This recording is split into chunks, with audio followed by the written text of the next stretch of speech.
22 अगस्त को इंटरनेट पे 2 वीडियोज आते हैं और उन्हें देखकर हर कोई स्तब्ध रह जाता है।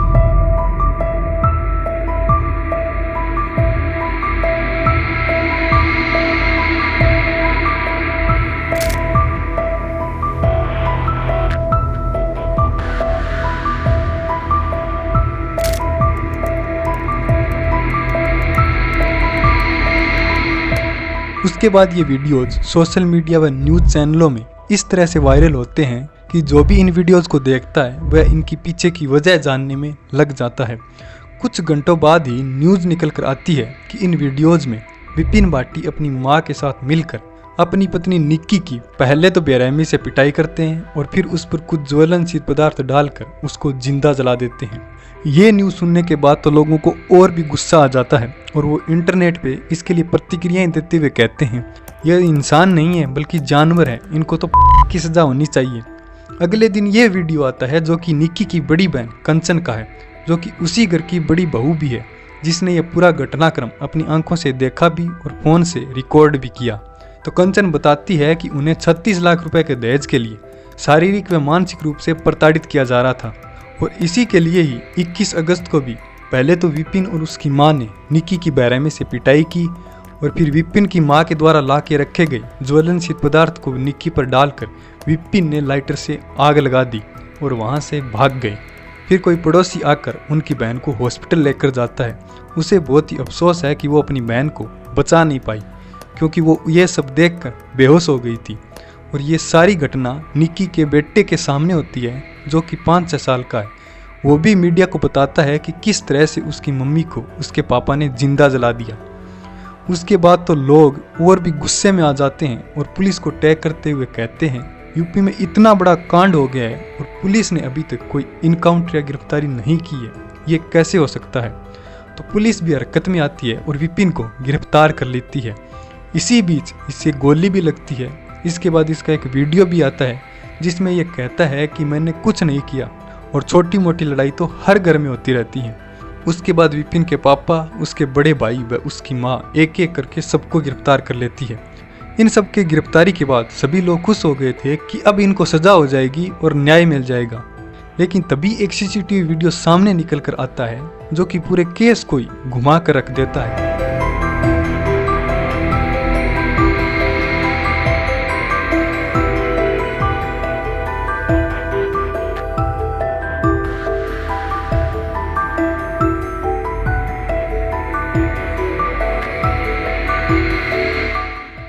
और उसके बाद तो एक के बाद एक ऐसे ऐसे सबूत और लोगों के बयान निकल कर आते हैं कि उन्हें देखकर जो लोग कंचन की तरफ से बोल रहे थे वे लोग उसी के खिलाफ बोलने लग जाते हैं और उसे ही दोषी ठहराने लग जाते हैं। और कुछ लोग तो कंचन को ही इन सब का मास्टरमाइंड तक बता देते हैं। इसके बाद तो ये मामला इतना ज़्यादा उलझ जाता है कि अभी तक ये भी पता नहीं चल पाया है कि यहाँ आखिर हुआ क्या है। इसे हम समझने के लिए थोड़ा पीछे चलेंगे और इनके परिवार को समझेंगे। ये है भिखारी सिंह का परिवार, जिसमें कि भिखारी सिंह जो कि कंस्ट्रक्शन का काम करते हैं। ये है उनकी पत्नी मंजू, ये है इनकी 2 बेटियां निक्की और कंचन, ये है इनके 2 बेटे अतुल और रोहित जो कि कार रेंटल का काम करता है। ये है सतबीर भाटी का परिवार, जिसमें कि ये है सतबीर भाटी जो कि विपिन किराना नाम की एक स्टोर चलाते हैं जो कि घर के ग्राउंड फ्लोर पर ही है। और इनके 3rd फ्लोर पर ब्यूटी पार्लर है जो कि कंचन और निक्की चलाते हैं और इनका प्रॉपर्टी रेंट का भी काम है। और ये है सतबीर भाटी की पत्नी दया, ये है इनके बेटे विपिन और रोहित। और ये है तीसरा परिवार जिसमें कि ये है मीनाक्षी और ये है इसका भाई दीपक। ये भी इस केस के लिए इम्पोर्टेंट है, कैसे ये मैं आपको आगे बताऊंगा। तो फरवरी 2016 में भिखारी सिंह अपने बेटे रोहित की शादी मीनाक्षी के साथ करता है, जिसमें कि मीनाक्षी के घर वाले गिफ्ट में कार, गोल्ड, केस व और भी बहुत सारे गिफ्ट देते हैं।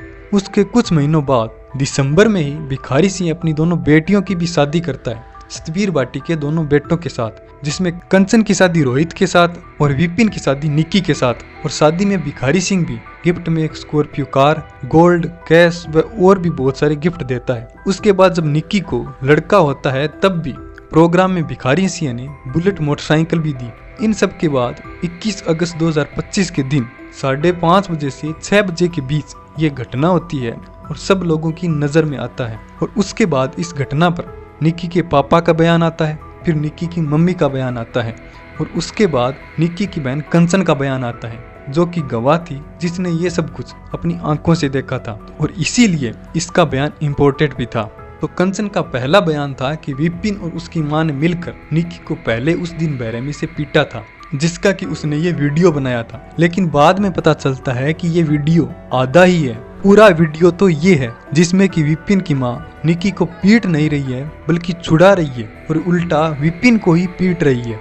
और दूसरी बात ये कि लोगों का कहना है कि ये वीडियो अब का नहीं है बल्कि कुछ महीनों पहले का है और उसमें भी झगड़ा इस बात पर था कि निक्की चाहती थी कि दुल्हन को तैयार करने के लिए वो उनके घर जाए, लेकिन विपिन चाहता था कि दुल्हन यहीं पर ब्यूटी पार्लर में आए और यहीं से तैयार होकर जाए।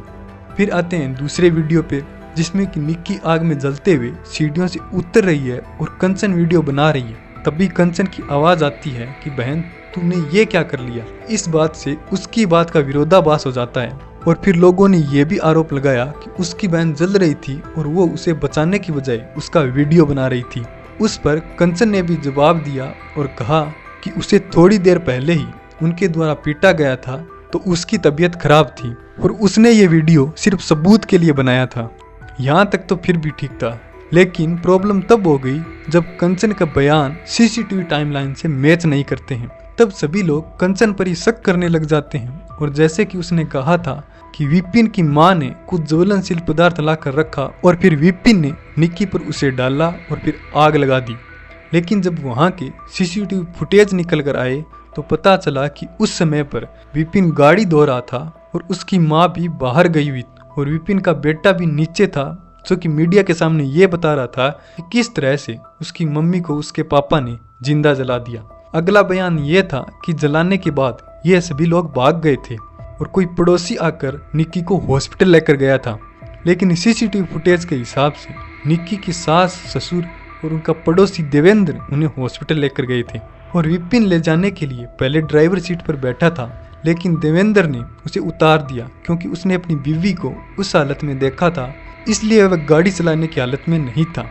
ये बात देवेंद्र ने मीडिया को बताई है। उसके बाद ये ग्रेटर नोएडा के फोर्टिस हॉस्पिटल पहुंचते हैं और तब तक निक्की बोल रही थी तो निक्की खुद ही डॉक्टरों को बयान दर्ज करवाती है और कहती है कि गैस सिलेंडर फटने से आग लगी थी और बयान वहां पर हिंदी और इंग्लिश दोनों भाषा में डॉक्टरों के द्वारा दर्ज भी किया जाता है। लेकिन वहां से प्राथमिक उपचार के बाद ही हालत ज्यादा खराब होने के कारण सफदरजंग हॉस्पिटल में रेफर कर दिया जाता है, क्योंकि यहाँ पर सिर्फ 25% तक जले हुए के इलाज की सुविधा है, लेकिन निक्की 80% तक जल चुकी थी। उसके बाद सफदरजंग हॉस्पिटल पहुंचते हैं, लेकिन इलाज के दौरान निक्की इस दुनिया को छोड़कर चली जाती है। तब तक निक्की के मायके वाले भी वहां पे पहुंच जाते हैं तो वो अपनी बेटी को लेकर अपने घर के लिए निकल जाते हैं और सतबीर वाटी को उसके गांव सिरसा छोड़कर रात को अपने गांव रूपवास पहुंच जाते हैं। लेकिन जब इस बात का पता सतबीर वाटी के परिवार वालों को चलता है तो वो अपने परिवार के कुछ बुजुर्ग व कुछ और लोग मिलकर निक्की के मायके वालों के पास पहुंच जाते हैं और कहते हैं कि जो हो गया सो हो गया, लेकिन अंतिम संस्कार तो ससुराल में ही होना चाहिए। तो भिखारी सिंह ने कहा कि हम पहले पोस्टमार्टम कराएंगे और फिर अगर अंतिम संस्कार ससुराल में होगा तो हमारी कुछ शर्तें माननी होंगी, और शर्तें ये हैं कि अंतिम संस्कार में विपिन नहीं आना चाहिए और अगर आएगा तो हम उसे जान से मार देंगे। और अब कंचन और विपिन का बेटा दोनों ही वहाँ नहीं रहेंगे बल्कि हमारे पास रहेंगे। तो निक्की के ससुराल वाले भी इन शर्तों को मान लेते हैं। तो पोस्टमार्टम के बाद निक्की का अंतिम संस्कार उसके ससुराल में ही किया जाता है, जिसमें निक्की के बेटे और उसके ससुर सतबीर ने मुखाग्नि दी। इस पर भी पहले कंचन ने बयान दिया था कि अंतिम संस्कार में उनके परिवार से कोई नहीं आया था। उसके बाद जब वो अंतिम संस्कार से घर वापस पहुंचे और कुल्ला वगैरह कर रहे थे, जो कि वहाँ की एक रस्म है, तभी पुलिस पहुंचती है और निक्की के ससुराल वालों को गिरफ्तार कर लेती है, क्योंकि तब तक कंचन के परिवार वालों ने उनके खिलाफ एक FIR दर्ज करवा दी थी। उसके बाद कंचन भी वहाँ से अपना सामान पैक करती है और अपने मायके के लिए निकल जाती है। उसके बाद पुलिस उस घर में पहुंचती है इन्वेस्टिगेशन करने के लिए, क्योंकि निक्की ने खुद हॉस्पिटल में बयान दिया था कि गैस सिलेंडर फटने से आग लगी थी। तो वहाँ के गैस सिलेंडर को चेक किया गया, लेकिन वहाँ पर तो सिलेंडर बिल्कुल सही स्थिति में था और कोई सिलेंडर से आग लगने जैसा कोई सबूत भी नहीं था। लेकिन वहाँ से एक थिनर की बोतल और लाइटर मिलता है, जो कि कंचन की बात को सिद्ध करता है। कि उस पर कुछ ज्वलनशील पदार्थ डालकर आग लगा दी थी। लेकिन प्रॉब्लम ये है कि ये बात सीसीटीवी फुटेज से मैच नहीं करती है। कंचन ने अपने बयान में पहले ये कहा था कि 36 लाख का दहेज मांगा जा रहा था और उसी के लिए उसकी बहन को जिंदा जला दिया। लेकिन ये बात भी सही साबित नहीं हो रही है, क्योंकि पहला कारण तो ये है कि ये बात एफआईआर में मेंशन ही नहीं की गई है, और दूसरा कारण ये कि ये बात उसकी सगी भाभी मीनाक्षी कह रही है, जो कि निक्की और कंचन की सगे भाई रोहित की बीवी है। उसका कहना है कि उसकी शादी के 2 महीने बाद से ही उसे मानसिक व शारीरिक रूप से प्रताड़ित करना शुरू कर दिया था, और उसमें कंचन व निक्की भी शामिल थे। और उसकी मां मंजू ने तो धोखे से मीनाक्षी का 2 बार अबॉर्शन भी करवा दिया था। उसके घर वालों ने शादी में जो कार दी थी उसे भी बेच देते हैं और दहेज की मांग करनी शुरू कर देते हैं। उसे ठीक से खाना नहीं देते हैं, उसे घर के ऊपर के एक फ्लोर में लॉक कर देते हैं बिना लाइट और पंखे के। और इन सब से छुड़ाने जब उसका भाई दीपक और उसके परिवार वाले आते हैं तो उनके साथ मारपीट की जाती है, और भिखारी सिंह का बेटा रोहित तो उन पर गोलियां तक चला देता है। तो इसी मामले को हल करने के लिए एक पंचायत की जाती है। उसमें भिखारी सिंह का परिवार, सतबीर बाटी का परिवार और मीनाक्षी का परिवार मिलकर पंचायत में ये फैसला करते हैं कि अब आगे से मीनाक्षी उस घर में नहीं जाएगी, और जो इसके परिवार का खर्चा हुआ था शादी में वो भिखारी सिंह उन्हें देगा। और ये दिलाने की जिम्मेदारी सतबीर बाटी लेता है और कहता है कि मैं आपको पैसे दिलाऊंगा। लेकिन कई महीने बीत जाने के बाद भी मीनाक्षी के घर वालों को वो पैसे नहीं मिलते हैं, तो वो फिर सतबीर बाटी को कहते हैं पैसों के लिए। फिर सतबीर बाटी भिखारी सिंह को कहता है, लेकिन वो पैसे मिलते नहीं हैं। तो फिर वो उनकी बेटियों को कहते हैं पैसे लेने के लिए, निक्की और कंचन से। इसीलिए कंचन कह रही थी कि हमसे दहेज मांगा जा रहा था, लेकिन ये तो वही दहेज मांगा जा रहा था जो उसके पिता ने लिया था। और ये बात मीनाक्षी ने मीडिया को बताई है।